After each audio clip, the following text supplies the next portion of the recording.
Hello, my name is Noah Elkrief, and in this video I'm going to talk about how to trust again after you are broken up with, cheated on, or I think that covers it. Yeah, cheated on or broken up with, or ended the relationship in some other way. So what I'm going to say about this topic is probably going to be very, very different from what you've heard from other sources. But if you get it, if you see what I'm saying, if you see the truth of what I'm saying by the end of it, you're going to feel a lot of relief. A lot of relief. So, without further ado, how to trust again. So before we go into how to trust again, we need to understand what trust is. And my definition of trust is quite simply the confusion between what you know and what you believe. Okay? The confusion between what you know and what you believe. So for example, let's say I know I have a job and I trust that they will pay me tomorrow. I don't know that they will pay me. I trust. Okay? I know that I have a hand. I believe that I will have it tomorrow, or I trust that I will have it tomorrow. So trust is another way to say I believe, but I believe strongly. Okay? But when we confuse trust to be what I know, then we get into a whole load of trouble. Okay? So if someone says, I love you, do you know that's true? No, you want to believe it. You want to trust that it's true. But you can't possibly know it. You cannot know that someone else loves you. Because how could you verify it? Where's the evidence in reality? Right? Can you just say, oh, I have their love now and just hold it? No, there's no proof. Right? So, since we desperately want them to love us, we look to their actions and their words and their facial expressions and whatever to try to prove to us. Right? So if they say I love you, we say, yay, they love me. Maybe that proves that they love me. Or if they call us, that proves they love me. Or if they buy us a gift, or if they remember our birthday, or if they are willing to sacrifice what they want to do for us, that proves that they love us. But none of that actually proves that they love you. That's just a game you're playing in your own imagination, constantly evaluating what they do, hoping that you can evaluate it in a way that proves they love me. But what comes of that? Anxiety and worry, because you don't know it to be true. Right? You don't know they love you, you're just desperately trying to believe it. But what happens is this.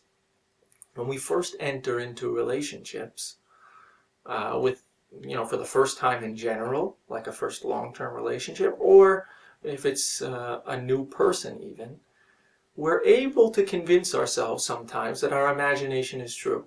They love me. And we actually believe it's real. They love me. I know it.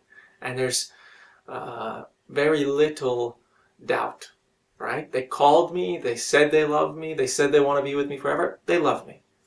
Okay, game over. End of story. They love me. Even though you didn't know it to be true, you really fully believed it.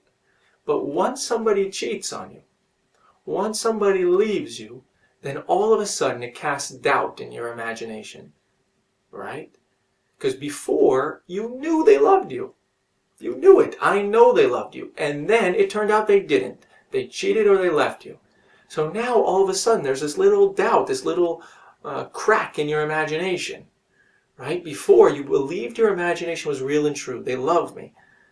But even though you believed, I know they love me, you were wrong. Your imagination was wrong. They didn't love you. Right? So, the next time your imagination wants to tell you they love me, there's this little voice in there, but last time you were wrong. Maybe they don't love you. And that's the truth. You don't know. No matter how much they do, you have no idea whether they love you. You have no idea whether they will continue to love you. So the other popular ways to say how to trust again is you have to earn their trust. You have to develop it. You have to build it. It takes time. And that's fine. You can try that approach and see if it works for you. But what that is saying is it takes time to, again, convince yourself that your imagination is real and true. I don't want to live in my imagination. I don't know about you. I don't want to live confusing my imagination with reality and trying to convince myself that someone loves me when the truth is I don't know whether they do. So if I'm suggesting don't convince yourself that they love you, if I'm saying you don't know whether they love you, well then what hope do you have? Well, right? Well, here's the thing. As long as you need them to love you for you to be happy, you're suffering.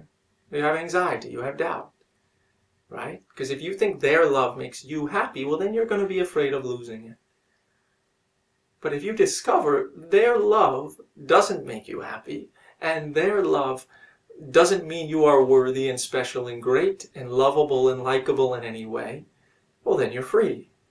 See, as long as you think if they love me, that means I'm worthy and okay, then if they don't love me, it means I'm insufficient, unworthy, and there's something wrong with me. As long as you think their love makes you happy, then you're going to think if they don't love me, it means I'll never be happy and I'll be unhappy or less happy. So in order to be free of even the debate in your head, do I trust them or not, right? So I'm not saying, so how to trust again sounds like I need to develop trust.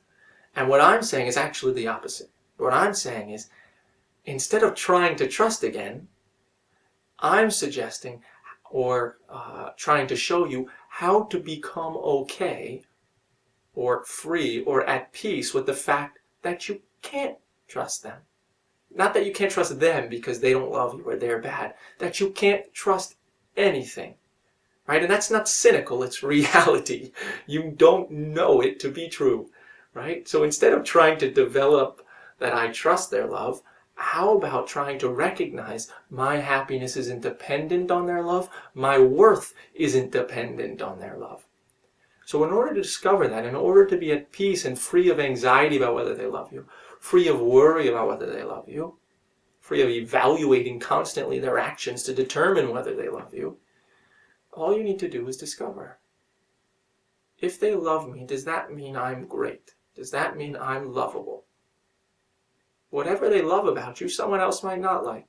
Whatever they love about you, sometimes you might not exemplify that, right? So maybe they love that you're nice. Well, sometimes you're not nice. They may love that you're successful. You may lose that. They may love that you're funny. Well, you're not always funny, right? They may love your personality. Other people might not, right? They may love your looks. Other people might not.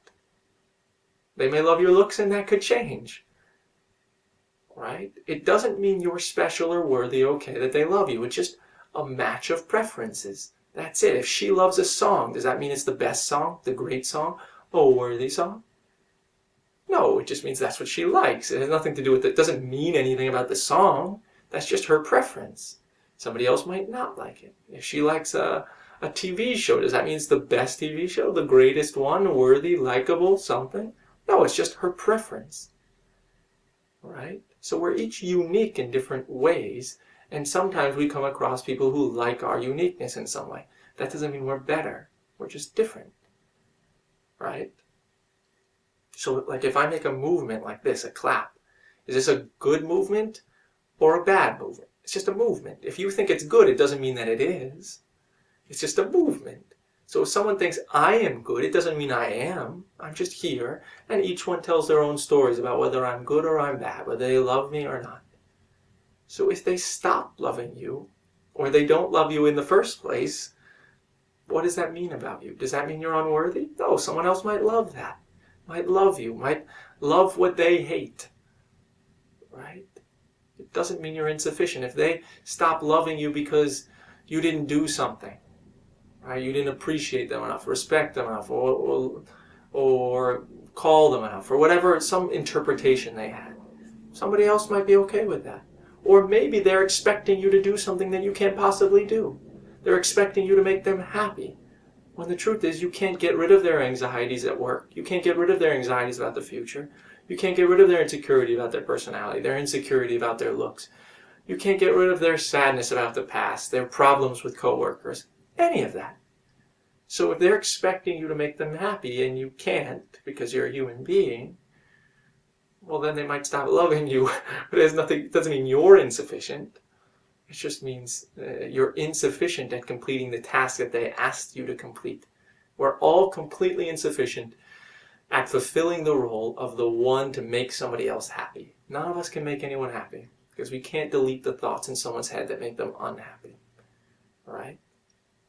So the next fear or anxiety about whether they love us is, if they love me, I'll be happy. If they don't love me, I'll be unhappy.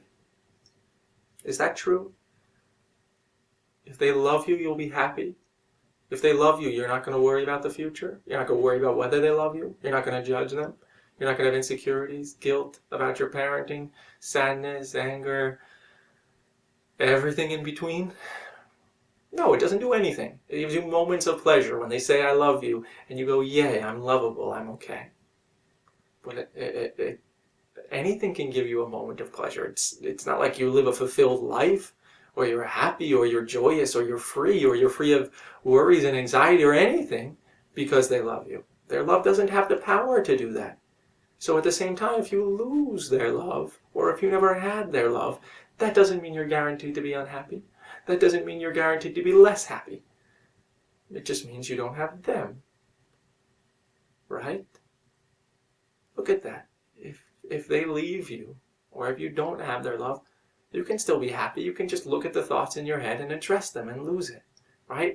If you want to lose your anxiety, getting someone to say I love you doesn't do it. Looking at the thoughts that cause your anxiety and questioning them and challenging them and losing those thoughts, that's how you become free and happy. But just even on a more shallow level, if they leave you, when they stop loving you, you might have more free time to do things you love. You might meet somebody else who's a better fit. You might, who knows, right? You have no idea. What are all the effects of them leaving you, them not loving you? You don't know what all the future effects are. So, and then taking it maybe in a different route also is, you think that you feel their love. Right? So you think, if they love me, I feel it, and I want to feel that. But if they love you and you believe that they're cheating, what do you feel? Nothing. You feel anger, hurt, worried. You don't feel their love, even if they do.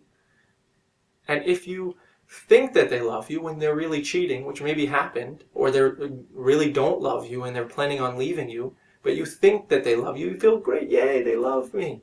You're not feeling their love all this time. You're only feeling the stories in your head. To become free, right? Because the question how to trust again is really a different question. It's, how do I stop having anxiety about whether they love me? So we determine that the way to stop having anxiety is to just strengthen my trust in them.